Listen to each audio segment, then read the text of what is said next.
The plate clattered to the floor, not because she dropped it, but because the manager slapped it from her hands.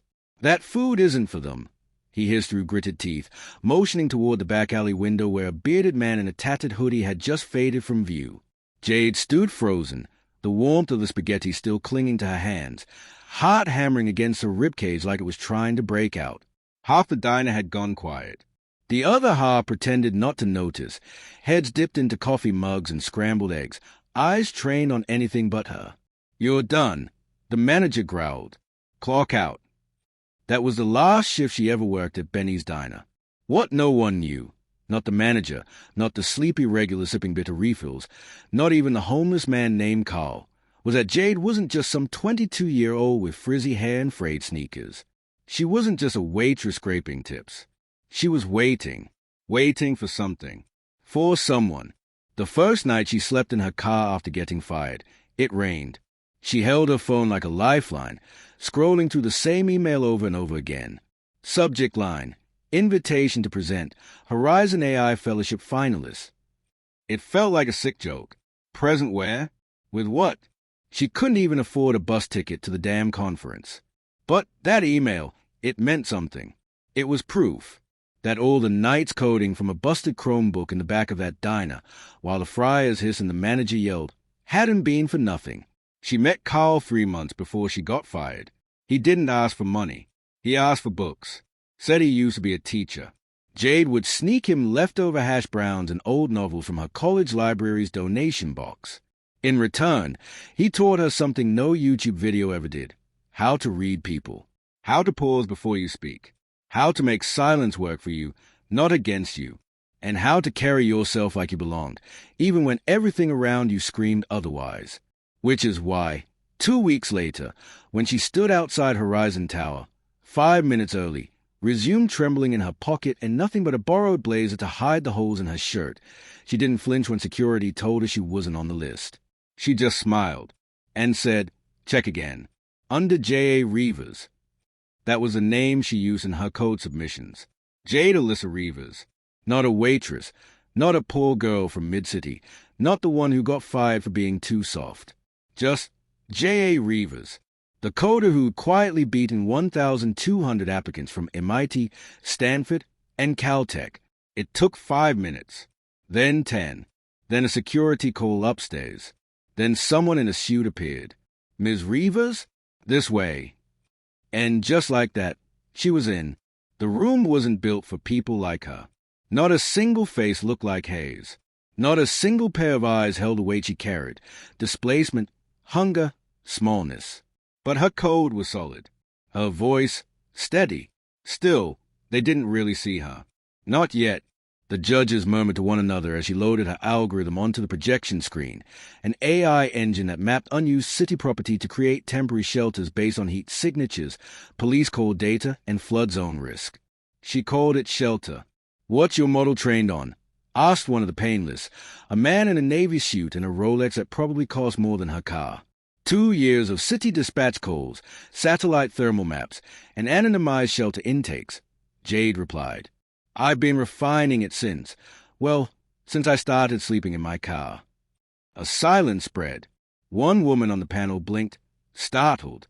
The man leaned back. "You built this homeless aid model while being homeless." "Yes," Jade said simply.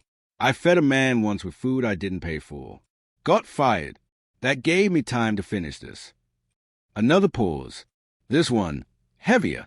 Then the back doors of the conference room opened, and in walked him. No introduction, no fanfare. Just a crisp suit, a silver beard, and eyes that saw too much, too fast. The CEO of Horizon, Miles Thatcher. The man who hadn't appeared for any of the other finalists. He stepped into the back of the room like he didn't want to interrupt, but the room bent around his presence anyway. Jade didn't blink. She just kept going. She clicked to the final slide. A heat map showing over 200 vacant structures within walking distance of major shelters. Places a model flagged as safe, scalable, and ready for intervention. "I didn't have a bedroom," she said, voice low but strong. "So I built one. For everyone else who didn't, either." That was the moment everything changed. The CEO stepped forward. "Ms. Rivas, He said, "Do you know who owns Benny's Diner?" Jade hesitated. "No, sir." "I do," he said. "They lease from one of my holding companies." Another silence. "Would you like me to buy it outright," he continued, "and fire your old manager for you?" A beat. Then Jade smiled. Just slightly. "No, sir. Let him stay. He taught me something." Which was, to stop asking for seats at tables that were never built for me. The room held its breath. Miles nodded. "Then let's build you your own table." And he held out a hand. She shook it. Outside, in the elevator, her phone buzzed. A message from an unknown number. "Carl's missing. Haven't seen him in days." Some men in suits were asking about him. Jade stared at the screen. Something cold slid down her spine. Because if she got noticed, so did Carl. And she wasn't done. Not yet. The elevator doors closed with a soft ding, muffling the applause still echoing from the conference room. Jade stood still, palm buzzing from the handshake with Miles Thatcher, CEO of Horizon, her mind still trying to catch up with what had just happened. She had made it, but her phone burned in her pocket. Carl's missing. Haven't seen him in days. Some men in suits were asking about him. The text looped in her mind like static. Carl, her friend, her first real teacher, the man who once traded chess moves and life lessons for lukewarm coffee and crumpled paperbacks, was gone. And the timing wasn't a coincidence, because Jade had just stepped out of the shadows, and that meant whoever was watching her might have been watching him first. She barely heard the lobby doors part as she walked outside. The city felt louder, sharper. Every siren in the distance curled tighter around her ribs. She didn't stop walking until she reached her car, still dented on one side and smelling faintly of diner grease. She slammed the door shut and opened her laptop, fingers trembling. Carl used to say you can't find someone unless you know what they leave behind. So she started there. She retraced every conversation they'd had. Shelters he avoided. Names he muttered in sleep. Once, he told her he used to work at a think tank in D.C., something about surveillance models.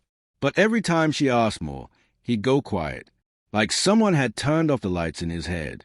But Jade was good with lights, and even better with shadows. She started pulling records, public property databases, missing person logs, then deeper, encrypted city procurement files. A buried document surfaced, redacted, but not well enough. A name jumped out. Project Orion, filed under predictive crowd behavior for urban disruption. She blinked. That wasn't just surveillance. That was control. Jade followed the breadcrumb trail like a bloodhound. Each file led to another. Procurement orders, contractor lists, anonymized test subjects. Then a name appeared that turned her blood to ice. Carl Whitman, former DHS subcontractor. Clearance level, confidential. Status, deceased. Only, he wasn't. Someone had erased him.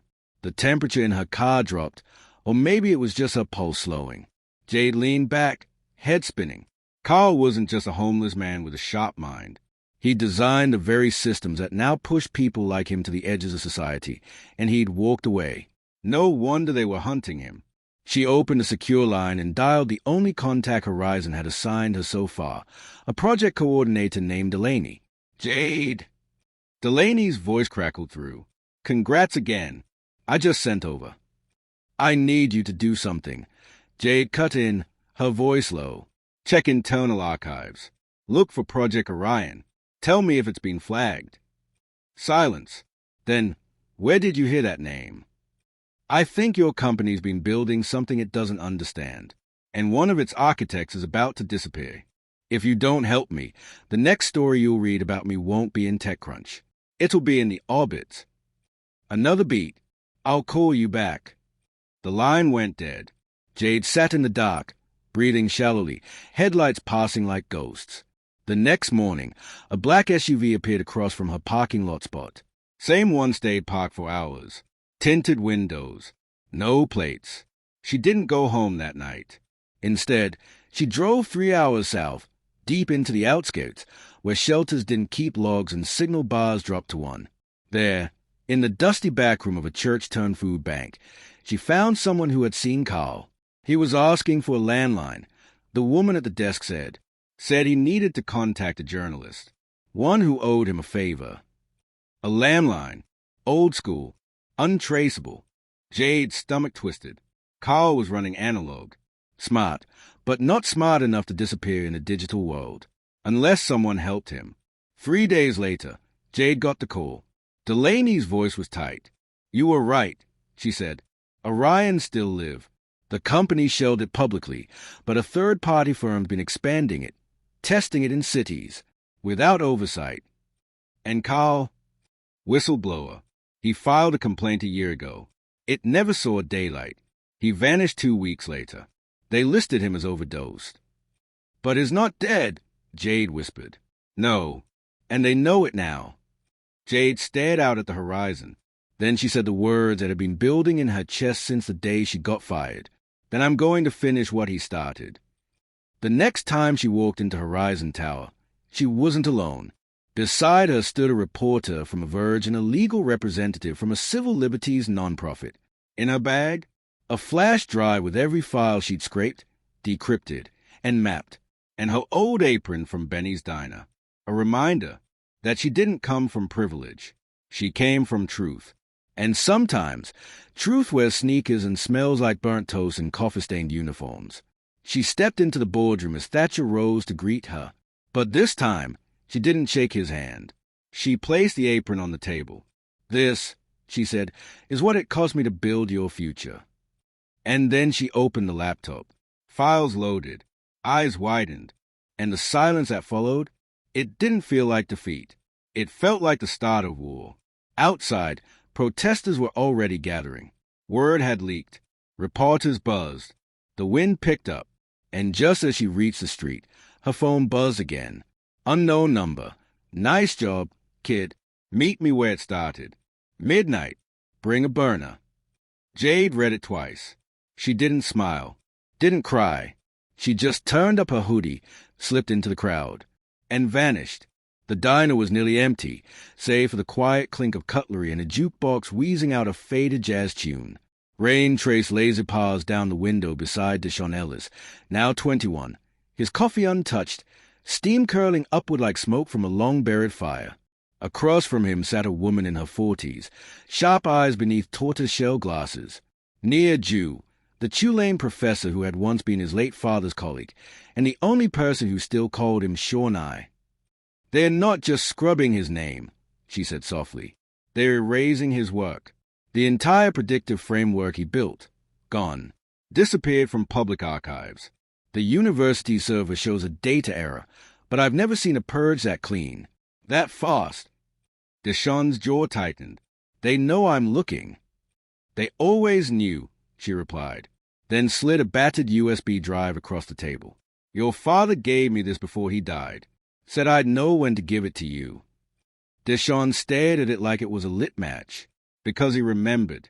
The night before his father died, his voice low and hurried, telling Deshaun that there were things he needed to understand when the time came. He never got to explain. Now the time had come. The screen flickered inside Deshaun's studio apartment. Code, audio logs, fragments of old research files recovered from the USB. But one folder, encrypted and marked with a single phrase, stood out. Petro's Protocol. He'd never seen it before, but as he began decrypting it, memory tugged at the edges of his mind. His father muttering the phrase under his breath while reading the news, the tension in his shoulders when the headlines were about predictive policing, the quiet frustration when tech conferences laugh off his concerns about ethics. The files were massive, dense simulations of predictive behavior models, not for transit, but for people, entire neighborhoods, voting patterns, civil unrest. The code predicted them all. It wasn't mapping traffic. It was mapping society. A knock on the door. Not loud, not urgent, but Deshaun's breath hitched anyway. He opened it to find a girl, no more than 16. Her hoodie soaked, her eyes wide. "You don't know me," she said, "but I knew your dad." Her name was Amaya, daughter of one of Isaiah Ellis's old students. She'd been told if anything ever happened to her family, something that didn't make sense, she should find Deshaun. And now, her older brother, a coder at a major tech firm, had gone missing. after telling her he discovered an internal project called Petros. Last thing he said, she whispered, was that someone's building a system that can predict civil disruption before it happens and shut it down before anyone even knows. Deshawn didn't respond. He just motioned for her to come inside. Hours later, he was staring at a blueprint of Petros on his laptop, Amaya asleep on the couch. He saw it all now. Petros wasn't just a program. It was a blueprint for behavioral containment. Predict future protests. Silence the leaders before they rise. Pre-criminal logic, dressed in data science and national security. And it was already in beta, buried under military contracts and smart city partnerships. And the last thing his father had written, this code doesn't protect people. It protects power. Deshawn's hands trembled. His father hadn't just built it. He'd tried to destroy it. And someone had made sure he couldn't. The courthouse was quiet again. Too quiet. Deshawn was there to file an injunction. Not just against Bainbridge, the car owner from the case, but against the tech firm Bainbridge shared. One tied directly to a series of shell companies funding Petros. They had buried it. Buried his father's legacy. Framed his son. But now the system had overlooked something. The boy had learned how to read its code. You're wasting your time, the clerk said at the desk. You think a judge is going to sign off on this? You don't even have a lawyer. Deshawn placed a folder on the counter. I don't need one. Inside, server logs, contracts, test models, employee emails, and one whistleblower statement, unsigned, but powerful. Someone on the inside was scared. The clerk flipped through it, her face tightening. This is real. Deshawn nodded. And I'm not the only one who knows now. Because earlier that morning, he had uploaded a redacted version of Petros to a private server. He'd sent the link to 6 journalists, 3 activist groups, and 1 elected official brave enough to respond. That night, his phone buzzed. Unknown number. They know what you did. Run. Deshawn stared at the screen. Then he looked at Amaya, awake now, watching him from across the room. He stood up, calm as ever. No, he said. We don't run anymore. Then he walked to the window and flipped the light on, because from the street below, cameras were flashing again. Only this time, he was ready. The air in the courthouse press room was thick with tension, reporters murmuring, some scrolling, others whispering into phones. Cameras were set up, but no one quite knew what to expect. The leak had gone live less than 4 hours earlier. The documents Deshawn Ellis uploaded were already making waves. And now, he was holding a press conference. A 21-year-old who, 48 hours earlier, was a suspect in a felony case. Now he stood before the MIC, calm, shoulders square, wearing the same borrowed suit from the trial. But this time, he wasn't here to defend himself. He was here to indict them. My name is Deshawn Ellis, he began, voice even but strong. My father was Dr. Isaiah Ellis. He worked to create systems that serve communities. But his work was corrupted, stolen, weaponized, and now it's being used to target the very people it was meant to protect. Gasps! A few flashes. Reporters leaned in. He held up a document. This is a report from Ellison Dynamics, one of the defense contractors behind the Petros Protocol, software that uses predictive AI to pre-label communities as high risk, without due process, without cause, without oversight. More flashes. And here's proof they've tested Petros in 3 major cities already.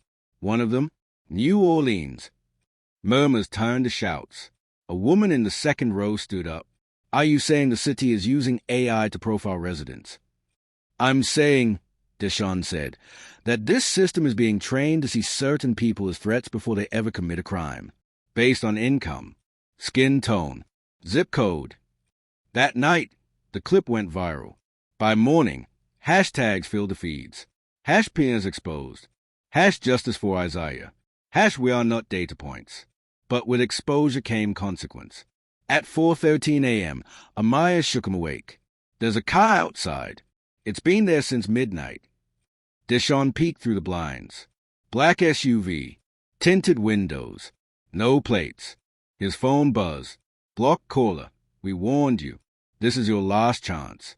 He closed his eyes. inhaled deeply, then whispered, "I don't play by your rules anymore." They fled the apartment. Not aimlessly. He had a plan now.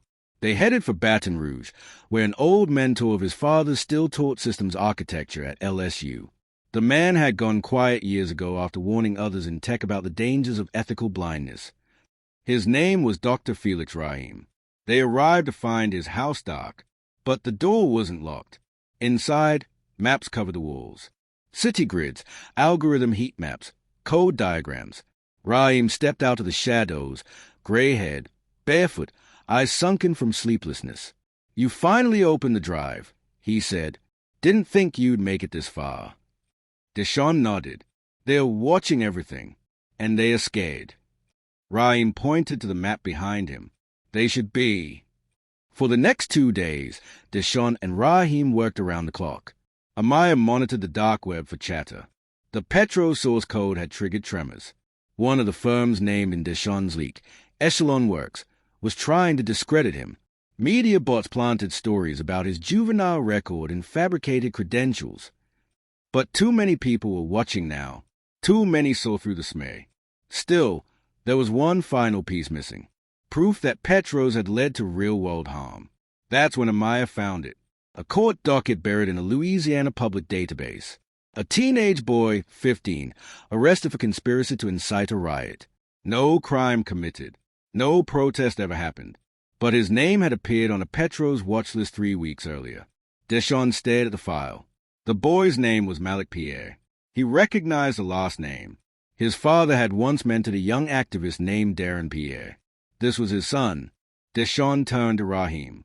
"They are not just profiling. They are incarcerating potential." Rahim nodded grimly. "Are you ready to go public with this?" "No," Deshaun said. "I'm ready to destroy it." The plan was bold.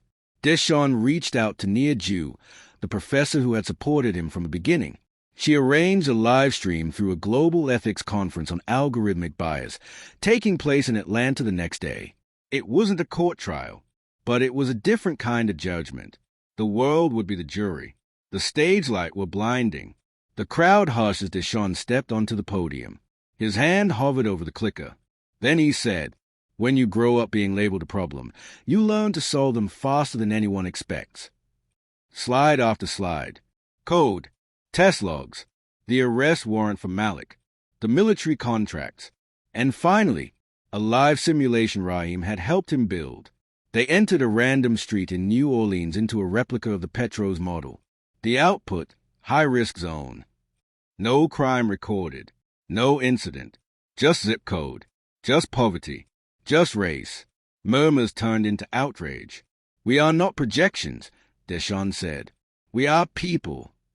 The fallout was immediate. By the end of the week, Echelon Works denied involvement. Ellison Dynamics lost $180 million in government contracts. A House subcommittee opened an investigation. And somewhere, behind the conference room's closed doors, someone asked a chilling question. Who gave that kid the access? But they missed the point. Deshaun didn't get access. He was the access. That night, back in Baton Rouge, Amaya handed him a letter. Handwritten. No return address. Inside, a single sentence. "Your father was trying to stop them. You just started a war." Attached was a key. Stamped on it, Project Vestibule. Rahim's eyes went wide. "Where did you get this?" Deshaun's hand shook. "I think it's the next layer. The next door, the next truth, and whatever was behind it, was a reason his father died.